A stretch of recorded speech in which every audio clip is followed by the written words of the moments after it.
Bonjour à toutes et à tous, merci de nous avoir rejoints dans Longue Vue, une émission portée par l'UNEDIC qui explore le futur du marché du travail et de l'emploi. Dans ce nouvel épisode, nous allons nous intéresser au regard des Français sur le chômage et l'emploi à l'occasion de la publication récente du 6e volet du baromètre de la perception du chômage et de l'emploi réalisé par l'UNEDIC en partenariat avec le cabinet ELAB. Et pour en parler aujourd'hui, je reçois Adrien Smid, qui est consultant en charge de l'enquête pour le cabinet ELAB, et David Bourguignon, qui est professeur en psychologie sociale à l'Université de Lorraine et qui a notamment travaillé sur les effets de la stigmatisation que peuvent subir les demandeurs d'emploi.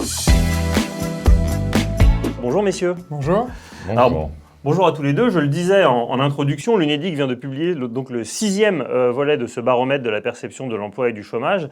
Adrien, est-ce que vous pouvez nous replacer cette enquête dans son contexte? Depuis quand existe-t-elle et qu'est-ce que l'UNEDIC au fond cherche à éclairer avec elle? Bien sûr. C'était fin 2019, l'UNEDIC nous a contactés avec ce projet qui était de réaliser une enquête d'opinion sur les perceptions du chômage et de l'emploi. Vous savez, parmi les nombreuses missions de l'UNEDIC, il y a celle d'informer et d'éclairer les partenaires sociaux, mais aussi de manière plus générale les Français, sur les réalités du chômage, de l'assurance chômage et sur les demandeurs d'emploi. Et parmi l'éventail de publications que produit l'UNEDIC, il leur manquait une pierre, c'est celle de l'étude de l'opinion. Et donc c'est vraiment avec cette idée-là que l'UNEDIC nous a contactés, avec plusieurs questions en tête. D'abord, quelle est la perception des Français sur l'emploi dans notre pays? Quel est leur regard sur les causes du chômage dans notre pays? Mais aussi, quelles sont les représentations du grand public sur le chômage et sur les demandeurs d'emploi? Y compris d'ailleurs évaluer le poids des idées reçues et des stéréotypes dans l'opinion publique. Mais également en parallèle, avec une véritable volonté d'étude miroir, voir quelles étaient les représentations des personnes, des demandeurs d'emploi eux-mêmes qui vivent cette situation. Petit point de méthodologie, je ne sais pas si celles et ceux qui nous regardent sont familiers de cette question d'étude miroir. Est-ce que vous pouvez préciser ce à quoi ça correspond? Oui, tout à fait. Donc, l'idée, c'est qu'on a voulu évidemment pour ce beau projet adopter une méthodologie robuste. Donc l'idée, c'est qu'on a interrogé un échantillon de 3000 Français, représentatifs des Français âgés de 15 ans et plus, et en parallèle, on a interrogé un échantillon de 1500 demandeurs d'emploi, représentatifs des demandeurs d'emploi inscrits à France Travail, toutes catégories confondues. Je me permets de laisser le capot de l'enquête ouvert parce que c'est vraiment important pour tout ce qu'on va se dire par la suite. Donc là, c'est la 6e édition de ce baromètre. Ça signifie que vous avez posé 6 fois les mêmes questions à des échantillons représentatifs parce que c'est ça qui permet de faire ressortir des trajectoires, des variations, des différences ou des oscillations au fil du temps, quoi. Tout à fait. On a publié la première enquête en 2020. Après 2 éditions en 2020, on sort une étude chaque année. On en est donc à la 6e édition cette année. Et on pose chaque année les mêmes questions, posées exactement de la même manière, avec les mêmes libellés de questions, les mêmes modalités de réponse, pour pouvoir suivre dans le temps les évolutions de ces différentes perceptions. Et j'ajoute un dernier point sur la méthode qui me semble important, c'est le fait que ce questionnaire a été administré par Internet. Pourquoi par Internet? Parce qu'il y a dans ce type d'études un biais qui peut exister, c'est le biais de désirabilité sociale. En fait, c'est très humain, c'est le fait que lorsqu'on est face à un intermédiaire et qu'on répond à des questions, il peut arriver parfois qu'on ait l'envie de paraître sous notre meilleur jour. C'est notamment le cas lorsqu'on est interrogé soit en face à face, soit par exemple par téléphone. Et il se trouve qu'un des objectifs de ce baromètre est justement de mesurer les idées reçues, les stéréotypes dans l'opinion publique. Donc ce biais est réduit quand on est seul face à un ordinateur et qu'on répond à un questionnaire en ligne. Et donc par rapport à la question du chômage, le biais pourrait être qu'on aurait tendance à se valoriser et à dire que ça dépend uniquement de nous et pas de la société ou l'inverse. Par exemple, ou alors on n'oserait pas dire tout le bien ou peut-être tout le mal que l'on pense des demandeurs d'emploi. David, donc, je le disais en introduction, vous êtes professeur en psychologie sociale à l'Université de Lorraine. Vous avez travaillé sur la stigmatisation des chômeurs. Est-ce que ça vous est déjà arrivé de voir des écarts de perception de l'expérience du chômage selon qu'on s'adresse aux demandeurs d'emploi ou au reste de la population? Alors, dans la littérature, oui. Dans mes travaux, non. Nous, on avait commencé véritablement nos travaux en 2000, aux alentours des années 2000 en Belgique avec Ginette Herman, sur justement comment les chômeurs se percevaient eux-mêmes. Et on voyait déjà des stéréotypes de chômeurs fainéants, incompétents, apathiques. C'est vraiment ça qui apparaissait. Et on s'intéressait à ces stéréotypes pour voir un petit peu les effets que ça pouvait avoir sur les personnes sans emploi eux-mêmes. Et Ce qu'on montrait, c'était véritablement que lorsqu'ils étaient confrontés à ces stéréotypes, ils étaient moins performants en termes cognitifs, hein, donc ils lisaient moins bien, quoi, ils répondaient moins bien, mais ils étaient également moins motivés à rechercher du travail. Et par la suite, là, on a croisé en quelque sorte le regard, mais pas sur les mêmes personnes. On s'est interrogé sur mais comment les chômeurs étaient perçus en France, en Belgique, et on retrouvait un petit peu les mêmes mots, les mêmes traits qui ressortaient, à savoir pas très compétents, pas très moraux, pas très courageux, mais quand même pas trop associables. Donc là, on les sauvait un petit peu sur cet aspect-là des choses. Mais d'autres recherches, mais pas sur les stéréotypes, faisaient déjà des regards croisés, mais à ma connaissance, c'est véritablement une première de voir ce regard croisé dans cette étude. Mais le fait que vous disiez que les stéréotypes se recoupent d'un côté ou de l'autre du Kiévrin, qu'en France ou en Belgique, on a un peu les mêmes regards. En France, en Belgique, on a des études aux États-Unis, en Suisse. Ce n'est pas des stéréotypes qui sont locaux. C'est des stéréotypes qui sont assez transverses, hein, qui sont assez internationaux, même s'il y a un petit peu de légères différences, hein, ou des diminutions sur certaines dimensions suivant les situations économiques des pays dans lesquels on interroge les personnes. Mais ce que vous nous dites aussi, c'est que et ça on va le voir en déroulant avec vous deux, plus on s'approche de la réalité du chômage, plus nos modifications peuvent évoluer, d'où l'intérêt de l'étude miroir. Oui, il est évident que quand on vit les choses, on a une autre perception de cette réalité que quand on les observe. Donc ça, c'est un phénomène très connu en psychologie qui s'appelle l'erreur fondamentale d'attribution. Quand je rate un examen, par exemple, j'ai bien conscience de l'ensemble des difficultés que j'ai pu rencontrer. La veille, des gens étaient venus chez moi. Il y a toute une série de contextes qui pourraient expliquer. Le professeur qui était pas très sympathique. Alors que lorsque je juge quelqu'un d'autre, je vais le juger sur des aspects plutôt internes. Hein. S'il rate son examen, c'est que soit il n'a pas assez travaillé, il n'est pas assez motivé, soit il n'est pas assez compétent. On reviendra sur les biais d'attribution à la fin, c'est évidemment essentiel. Mais Adrien, je voudrais qu'on commence par le paradoxe majeur de cette étude, c'est que quand on regarde les résultats du baromètre, les Français pensent majoritairement que le chômage est une situation subie et que les demandeurs d'emploi n'y sont pour rien. Et pourtant, la première cause du chômage identifiée par ces mêmes Français, c'est que les gens ne veulent pas travailler. Comment est-ce que vous expliquez ce bug ? En fait, plutôt qu'un paradoxe, je dirais qu'il y a dans notre société deux visions du chômage et des demandeurs d'emploi qui coexistent. La première vision, elle est partagée d'ailleurs par une majorité de Français, c'est celle d'un demandeur d'emploi qui est victime d'une situation qu'il n'a pas choisie. 75% des Français nous disent que le chômage est davantage une situation subie plutôt que choisie. Ces Français vont plutôt tendance, pour expliquer le chômage dans notre pays, évoquer des causes qui sont extérieures aux demandeurs d'emploi.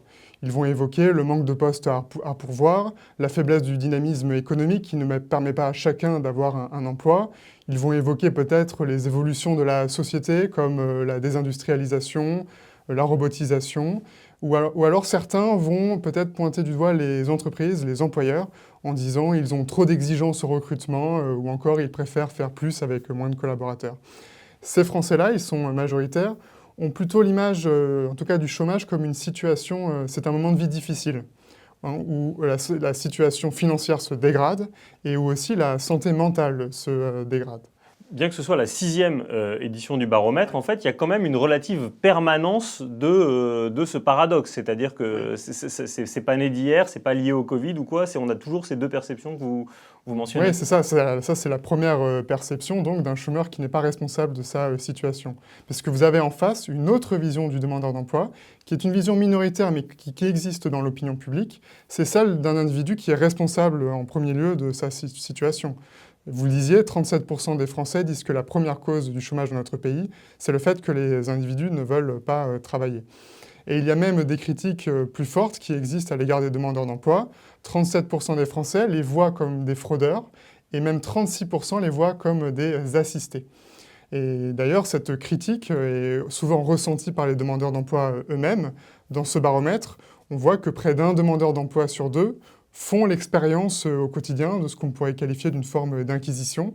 Ils nous disent, les demandeurs d'emploi, qu'on a tendance à ne pas les croire quand ils disent chercher un emploi, ou encore on les questionne avec insistance sur la recherche d'emploi.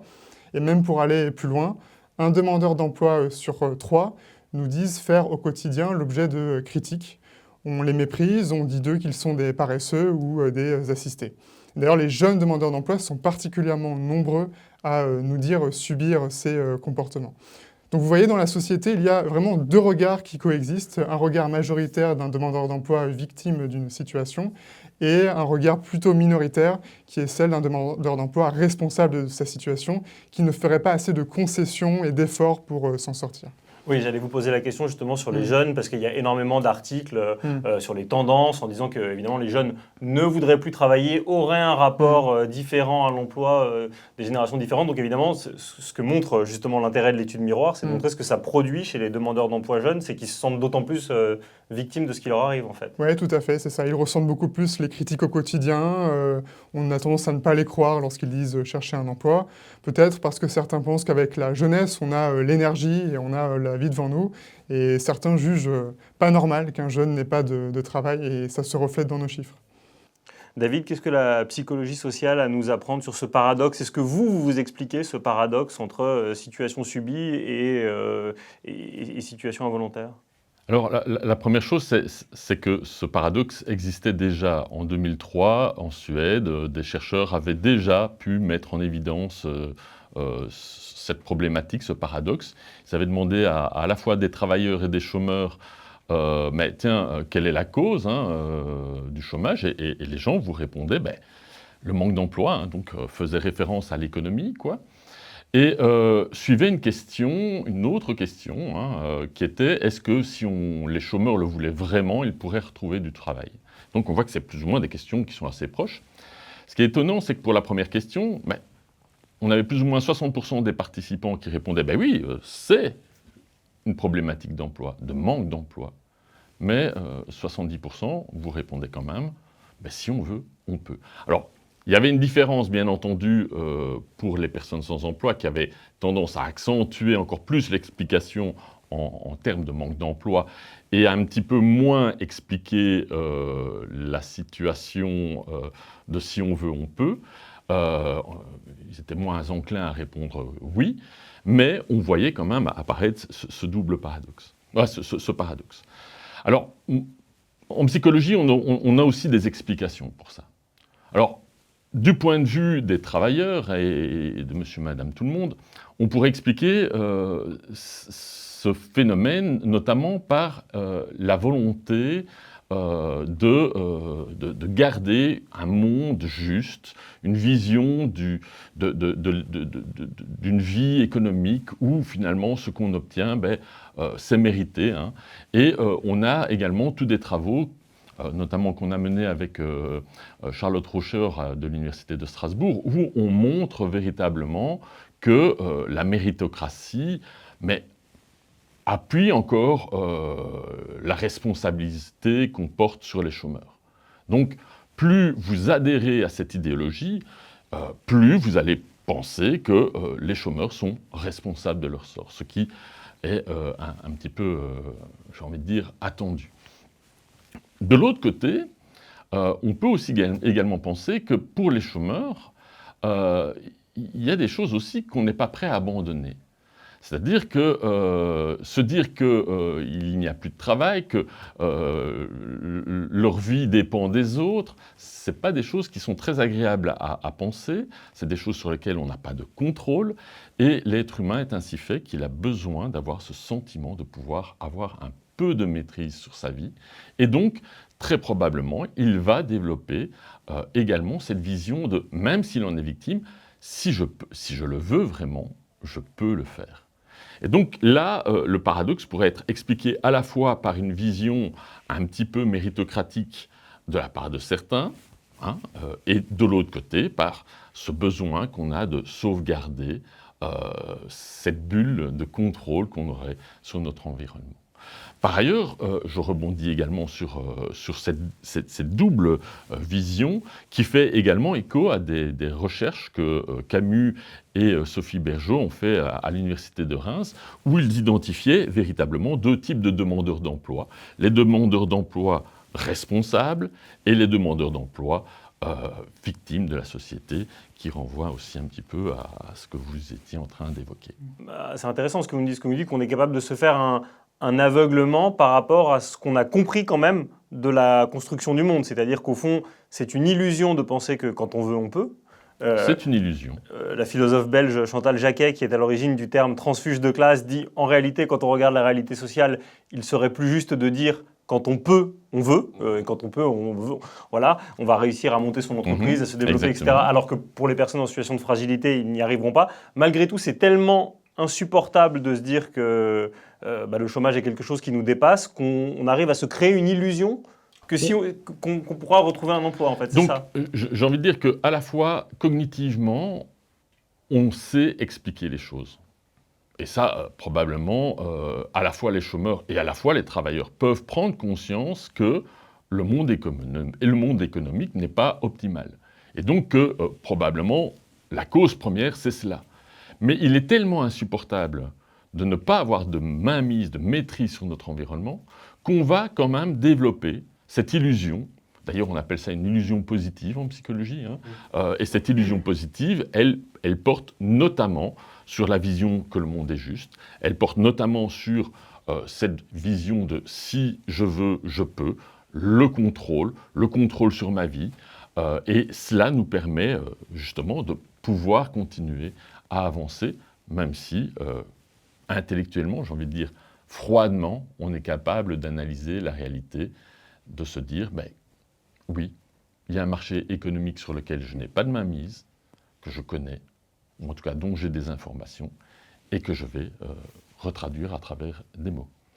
Prenons le stéréotype du chômeur, je mets des guillemets, ça n'est pas moi, mais ça ressort fainéant, donc responsable de la situation qui lui arrive. Ce qu'on voit bien avec vos réponses à tous les deux, c'est que malgré tout, si on est lucide 2 secondes, il y a plus de personnes qui sont au chômage qu'il y aurait d'offres d'emploi à pourvoir dans l'absolu. Et que donc même si on était dans une dystopie orwellienne où on forçait les gens à reprendre un emploi quoi qu'il en coûte, où que ce soit, quelles que soient les compétences, il resterait bien des gens qui sont au chômage. Donc au fond, il ne doit pas tenir ce stéréotype du chômeur fainéant. Donc comment est-ce que la psychologie sociale l'explique ?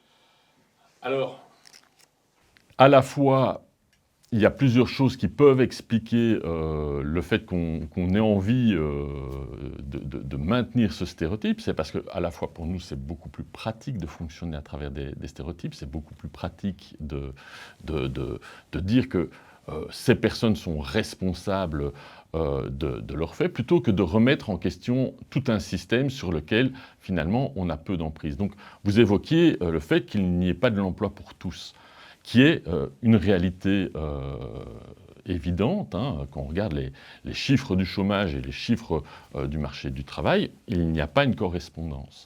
Par ailleurs, outre cela, on doit également souligner qu'il y a des phénomènes de discrimination.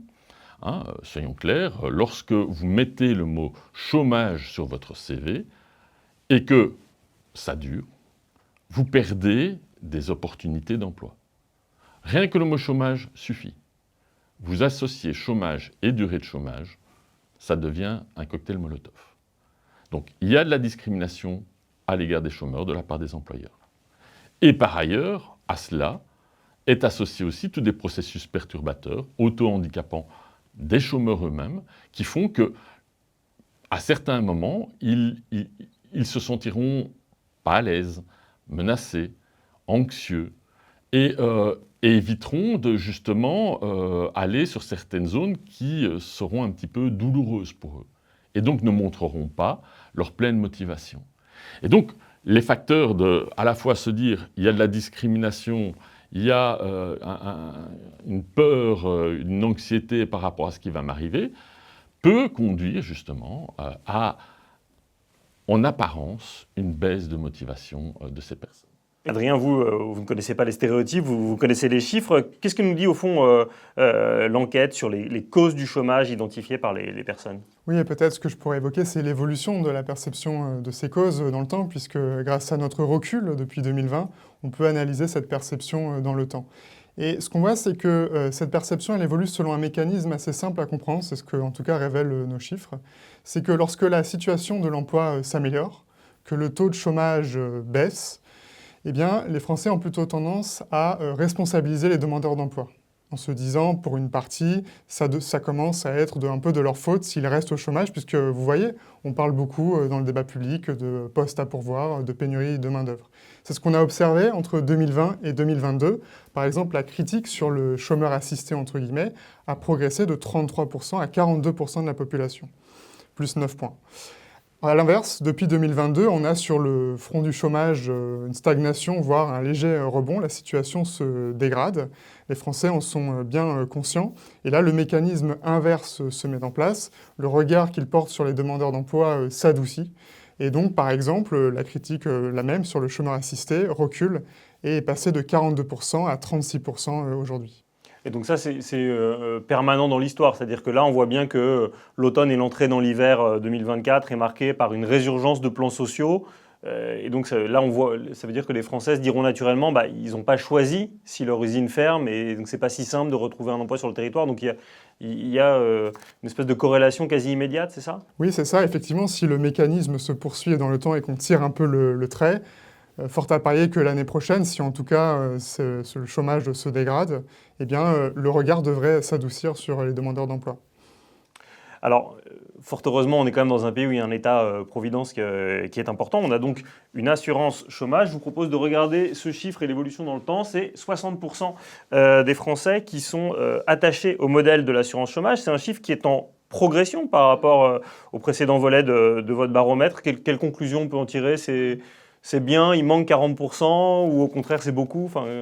Je dirais que c'est majoritaire, c'est plutôt une bonne nouvelle pour le modèle français d'assurance chômage. 60% des Français y sont attachés, et vous l'avez dit, c'est en progression de 3 points par rapport à l'année dernière. Je dirais que cette progression et globalement cet attachement majoritaire, il s'explique autour de 3 piliers. Le premier, c'est que pour 90% des Français, la quasi-totalité, les allocations chômage sont un droit, puisqu'ils sont issus des cotisations. C'est le premier pilier.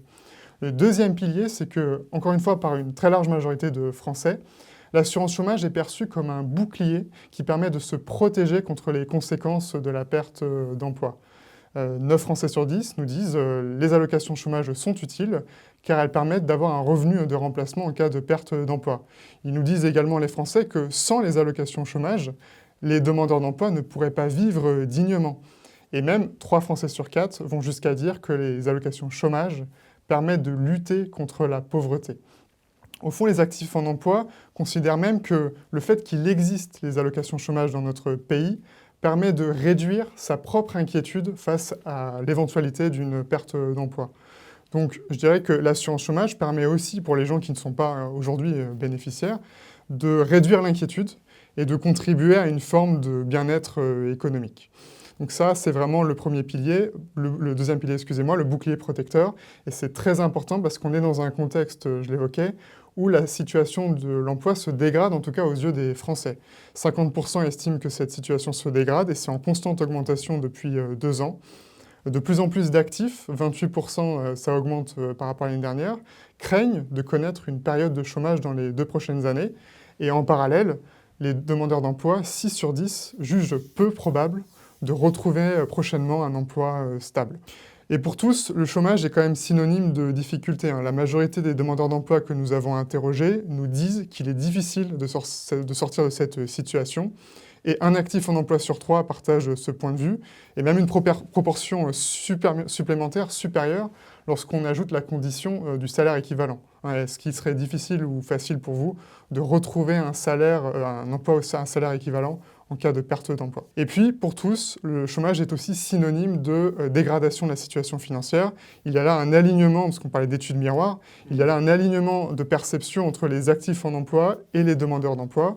75% des actifs en emploi nous disent « si demain je perdais mon emploi, eh bien, mes revenus seraient inférieurs à mes revenus actuels ». 62% vont même jusqu'à dire que eh bien, leur situation financière serait juste tendue. Et les demandeurs d'emploi corroborent tout à fait, 75% nous disent effectivement, depuis que je suis au chômage, ma situation financière s'est dégradée. Donc ça, c'est l'aspect bouclier protecteur dans un contexte qui se dégrade. Et enfin, le dernier levier, le dernier pilier de l'attachement à l'assurance chômage, c'est le fait qu'il est aussi très largement perçu par les Français comme étant un levier et un facilitateur de changement de vie professionnelle. 9 de Français sur 10 nous disent que les allocations chômage peuvent être une aide pour se reconvertir, pour changer d'emploi, pour changer de métier. 6 Français sur 10 vont même jusqu'à nous dire que, pas dans tous les cas, mais le chômage peut aussi, dans certains cas, être l'occasion de repenser et de réfléchir à sa vie professionnelle. Au final, les actifs en emploi nous disent le fait qu'il existe les allocations chômage rend moins risqués les changements de vie professionnelle. Et les changements de vie professionnelle, c'est quand même un phénomène massif dans notre société. Une large majorité d'actifs que nous avons interrogés nous ont dit, moi, dans ma vie professionnelle, j'ai déjà fait une reconversion, j'ai déjà changé d'emploi ou d'employeur. Et parmi eux, plus d'un tiers, 37%, nous disent que sans les allocations chômage, ils n'auraient jamais pu mener à terme ces changements de vie professionnelle. Oui, ce troisième pilier il est essentiel parce qu'on voit bien qu'on est passé d'un modèle avec l'entreprise à vie où on rentrait et on pouvait passer 40 ans au sein de la même entreprise. Les chiffres que je pourrais vous citer sont peut-être déjà obsolètes parce qu'il y a quelques années, c'était 14 organisations au cours de sa vie professionnelle en 42 ans et ça va augmentant. Et donc évidemment, ce que vous nous dites, c'est il y a une légitimité incontestable de l'assurance chômage pour jouer ce rôle de transition. C'est un peu à ça que ça sert, quoi. Tout à fait, c'est massif et c'est ce qui explique notamment pourquoi est-ce que l'attachement progresse chez les actifs en emploi et progresse aussi chez les jeunes, en fait. C'est chez les jeunes qu'en un an, cet attachement a le plus progressé, parce que les jeunes sont particulièrement sensibles aux changements rapides d'employeurs et d'emploi. Mais c'est intéressant parce qu'à vous entendre, vraiment la grande richesse de cette étude miroir, c'est qu'elle va à rebours d'idées qu'on a dans le débat commun sur des chaînes d'infos. On continue, on ne prend pas le temps de se demander, on dit c'est de leur faute et donc il suffit de diminuer l'assurance chômage qui de toute façon est une espèce de privilège. En réalité, quand on interroge les Français dans le détail, ils sont vraiment conscients de la légitimité de cet instrument financier. C'est exactement ça, c'est tout l'intérêt de ce baromètre, c'est d'objectivement, concrètement, quelles sont les représentations et quelle est leur ampleur dans l'opinion publique. Vous êtes peut-être déjà demandé, en tout cas, vous avez déjà lu quelque part ou entendu autour de vous que les chômeurs sont des assistés, Ouais. et vous êtes peut-être demandé, mais en fait, combien de Français pensent ça? Est-ce que c'est la majorité? Est-ce que c'est 90% des Français? Baromètre le révèle, c'est 36%. Il existe aussi des critiques sur l'assurance chômage qu'il faut évoquer, qui existent mais qui sont minoritaires.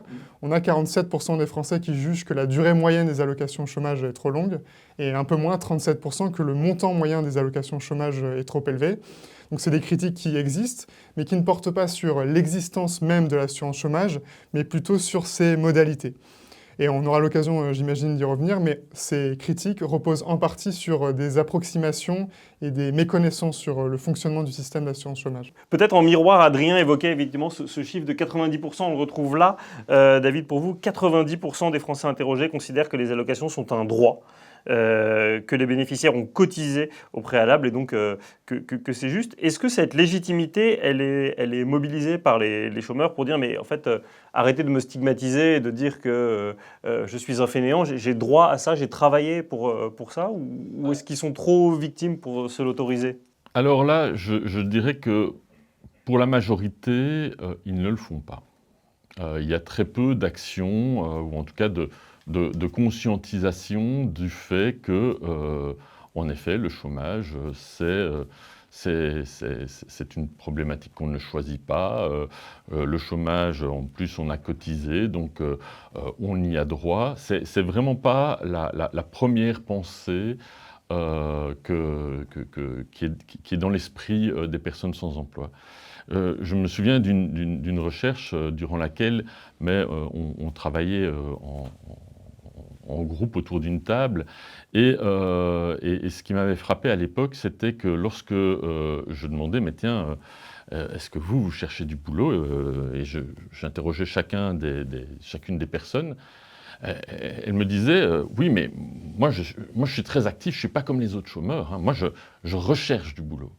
Et puis je passais au deuxième, et il me disait exactement la même chose. Moi vous savez, je suis à mon 500e CV, hein, et ainsi de suite. Et ce qui m'avait vraiment impressionné dans leurs réponses, c'est véritablement cette volonté de prendre distance eux-mêmes par rapport à leur propre groupe. L'assisté, c'est l'autre. L'assisté, c'est l'autre, ce n'est pas moi, moi je suis. je suis quelqu'un d'actif, je combats ce fameux stéréotype de fainéant. Je ne suis pas dans ce lot, dans ce groupe-là. Puis je leur faisais constater, mais regardez autour de la table, vous êtes tous extrêmement actifs. Et là, c'est très interpellant parce que là, en effet, ils changent leur regard sur qui ils sont, sur ce qu'est le groupe des chômeurs. Et le groupe des chômeurs, en fait, il souffre d'une image à ce point négative que la plupart des gens vont réagir en prenant distance par rapport à ce groupe, plutôt qu'en essayant de créer du collectif au sein de ce groupe. Or, on a beaucoup de travaux qui montrent que lorsque un groupe de chômeurs commence à créer des dynamiques collectives, à justement remettre un peu en question, ben oui, c'est un droit que nous avons. C'est nous, on recherche du boulot. Mais dans ces cas-là, le groupe devient justement source de protection et garantit en quelque sorte la santé mentale des personnes qui contribuent à cette dynamique du groupe. Pour ce faire, néanmoins, il faut qu'ils délégitimisent ce qui leur arrive. L'important, c'est qu'ils arrivent à comprendre que le chômage, comme on l'a évoqué, ça peut arriver à tout le monde, et je pense que de plus en plus de personnes dans la population courante en a conscience, que la porosité entre d'un côté le groupe des chômeurs et de l'autre le groupe des travailleurs, elle n'est pas fixe. D'un côté surtout, on a tous en tant que travailleurs peut-être le risque de devenir sans emploi.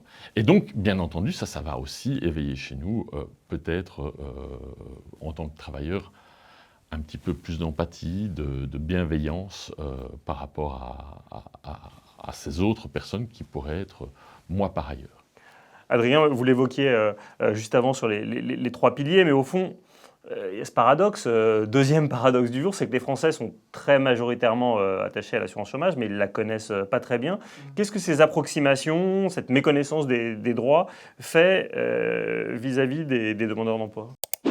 Au cours de l'enquête, certains éléments d'information factuelle ont été apportés aux répondants, sur le taux de chômage, le moyen d'allocation chômage ou encore le fait qu'un allocataire sur deux travaille. Après avoir pris connaissance de ces informations, certaines questions ont été de nouveau posées, et on constate alors que les réponses des personnes interrogées évoluent et que leur regard est moins critique vis-à-vis des demandeurs d'emploi.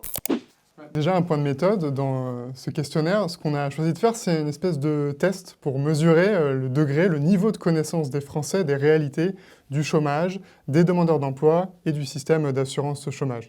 Donc on leur a posé des questions ouvertes, c'est-à-dire qu'il n'y avait pas de réponse suggérée, et ils devaient par exemple nous dire, d'après vous, quel est le taux de chômage en France, ou d'après vous, sur 10 demandeurs d'emploi, combien touche une allocation chômage. Et ce qu'on observe, c'est que les Français ont tendance déjà à noircir la situation de l'emploi dans notre pays. Le taux de chômage, les Français l'évaluent en moyenne à 15,3%, contre 7,3% lorsqu'on a administré ce questionnaire en septembre. C'est donc un ratio de 1 à 2. Tout à fait. C'est donc 60% des Français qui surestiment le taux de chômage. Et ce qui est assez intéressant, c'est que là, pour le coup, dans le temps, on a toujours ce ratio de 1 à 2. Depuis 2020, ce ratio n'a pas bougé. Ce qui est intéressant, c'est que les Français ont conscience de la tendance du chômage. Ils arrivent à repérer quand est-ce que le chômage baisse, stagne ou progresse, mais il y a toujours ce ratio de 2 pour 1. On a aussi une majorité relative de Français qui considèrent que la durée des allocations chômage est plus longue qu'elle ne l'est en moyenne. Ils l'évaluent à plus d'1 an, alors qu'on est à 10 mois en moyenne. Globalement, les Français ont une image un peu déformée du profil des demandeurs d'emploi.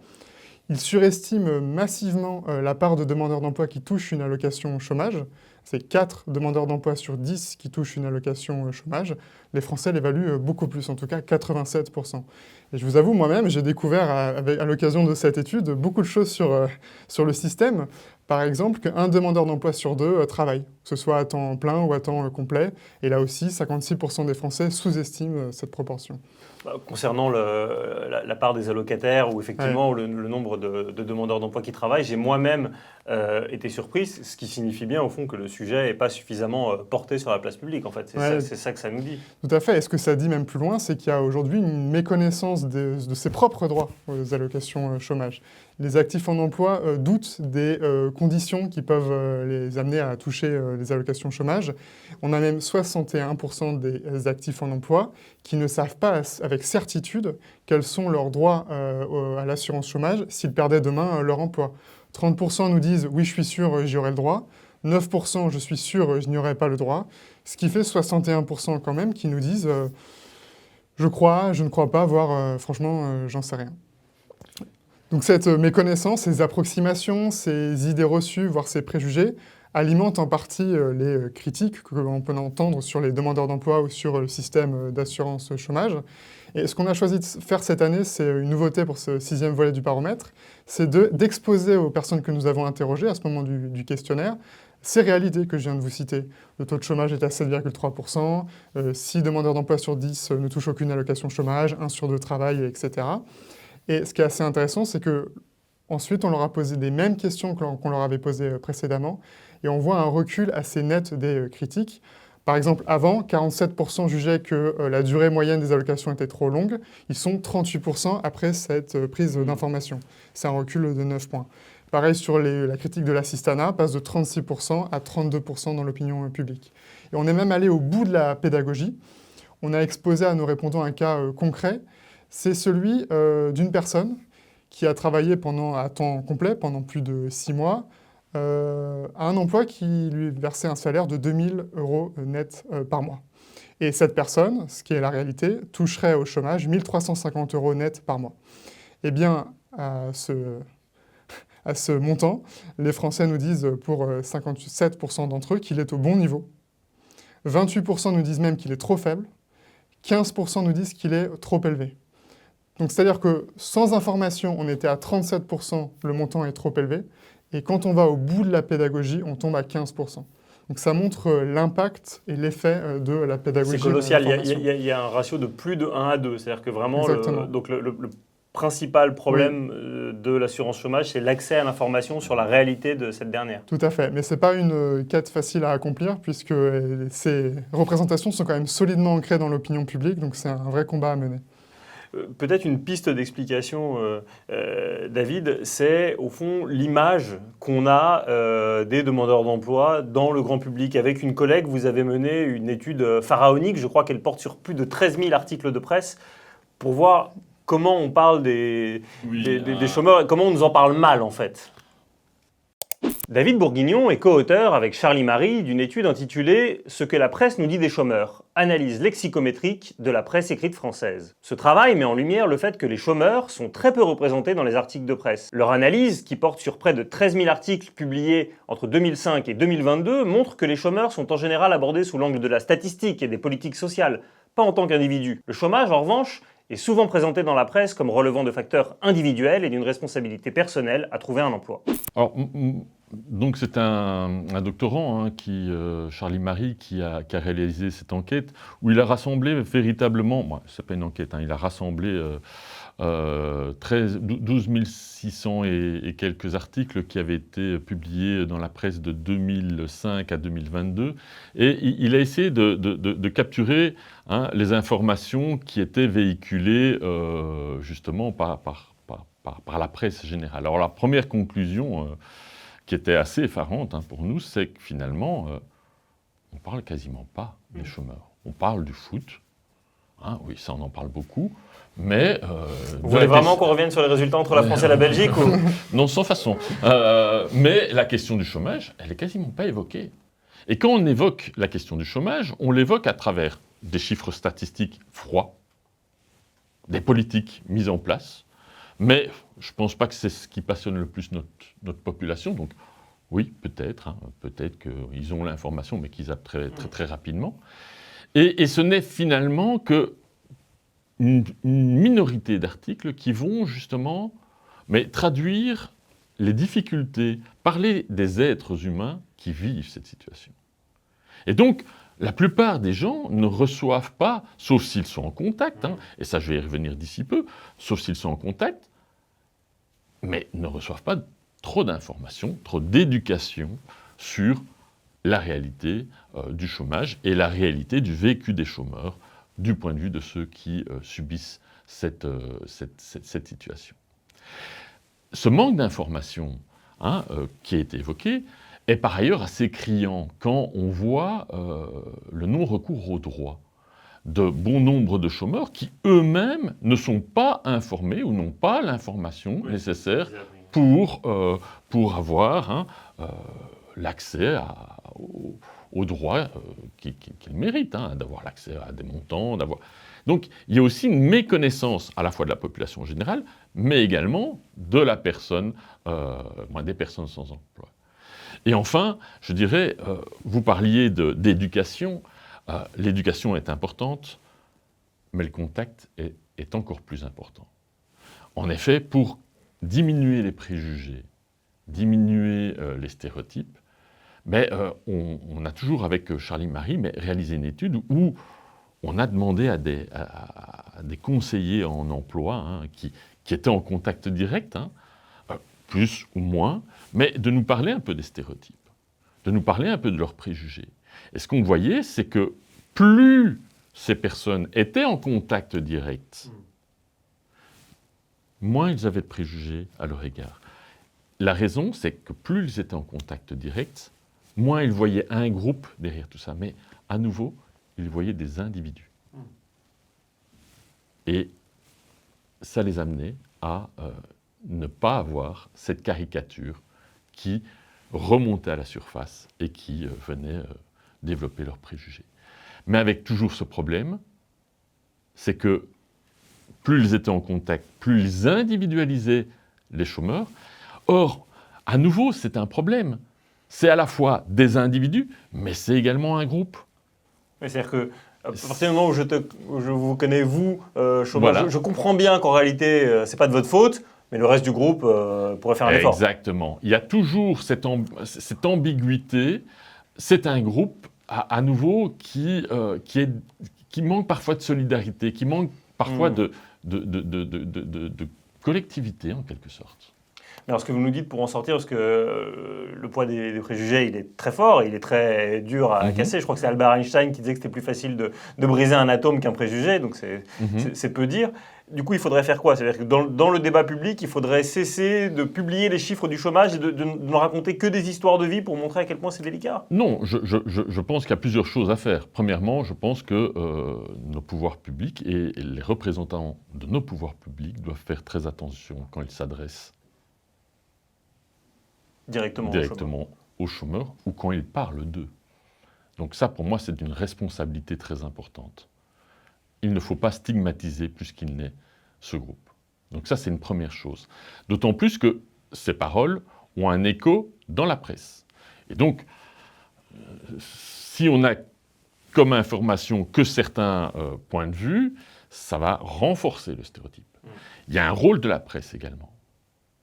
Le rôle de souligner la réalité du terrain. Il n'y a pas de l'emploi pour tous. Ce n'est pas facile, même si on peut parfois retrouver du travail, mais ce n'est pas évident. Donc, avoir une image juste du marché du travail, en tout cas la diffuser, tout en évoquant des cas particuliers. Le chômage tue. C'est les conclusions que bon nombre de chercheurs ont pu démontrer. La situation de chômage. Il faut expliciter la phrase « le chômage tue », parce que ce n'est pas directement comme les cigarettes, mais c'est la situation de chômage va avoir un effet sur votre santé. Je prendrais l'image de la cigarette. Vous êtes en période de chômage, vous avez une probabilité de mortalité plus importante. Comme la cigarette, le chômage tue. Et c'est une image très importante à garder pour ne pas qu'on se dise que les chômeurs se complaisent dans leur situation.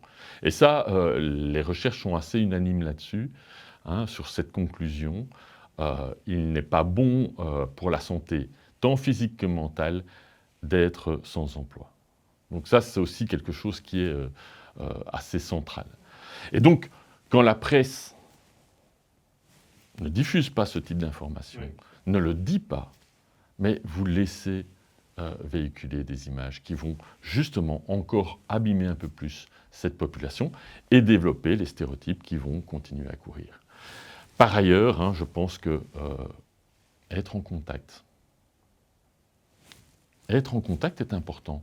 Être en contact pour les chômeurs, être en contact entre eux, pour justement qu'ils puissent créer du collectif, mais aussi avoir de temps en temps des exemples, mais nous permet de casser nos stéréotypes. Nous permet de nous rendre compte que c'est plus complexe. Oui, j'aimerais revenir sur ce que tu dis, David, parce que dans le baromètre, on s'aperçoit que si vous prenez la critique de l'assistanat qui est la plus dure, on voit, bon, évidemment, les demandeurs d'emploi refusent totalement ce qualificatif.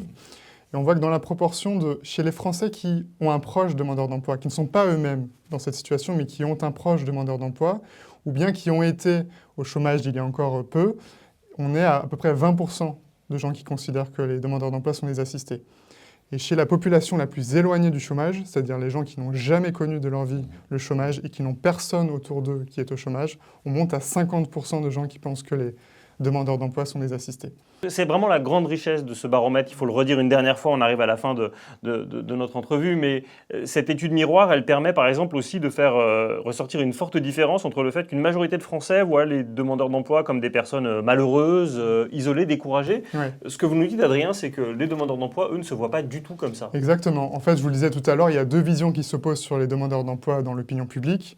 Le demandeur d'emploi victime d'une situation subie et le demandeur d'emploi coupable de sa propre situation. Et on voit, c'est assez logique, que les demandeurs d'emploi refusent la vision culpabilisante. Mais ce qui est assez intéressant et ce que démontre le baromètre, c'est qu'ils refusent également la vision du demandeur d'emploi victime. Ils ne se voient ni comme des coupables ni comme des victimes. C'est en tout cas le discours qu'ils tiennent sur leur propre situation. Ils se considèrent comme des personnes persévérantes, dynamiques, courageuses face à la recherche d'emploi. Ils considèrent qu'ils ont une vie sociale riche, qu'ils ne s'excluent pas des autres et qu'ils ont plutôt au contraire tendance à chercher le contact avec les autres. Et évidemment, ils refusent toutes les critiques qu'ils peuvent entendre à leur sujet. Ils n'ont pas du tout le sentiment de profiter du système, d'être dépendants d'un système. Voilà, donc ça c'est vraiment un fossé qui sépare la perception par les non-demandeurs d'emploi du vécu et du discours des demandeurs d'emploi eux-mêmes. C'est très net dans le baromètre. Et ça aussi, c'est valable, puisqu'on est à la 6e édition, c'est valable dans le temps. Il y a vraiment ce fossé entre les deux. Oui, c'est un fossé qui existe depuis le début et qu'on observe chaque année. Qu'est-ce que la psychologie pense de ce fossé ?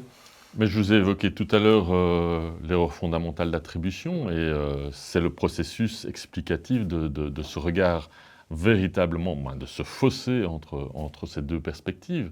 À nouveau, quand je suis chômeur, je me rends compte de l'ensemble des difficultés que je vis pour retrouver du travail, alors que quand je suis travailleur, je préfère attribuer le maintien dans le chômage par un manque de motivation, par un manque de capacité.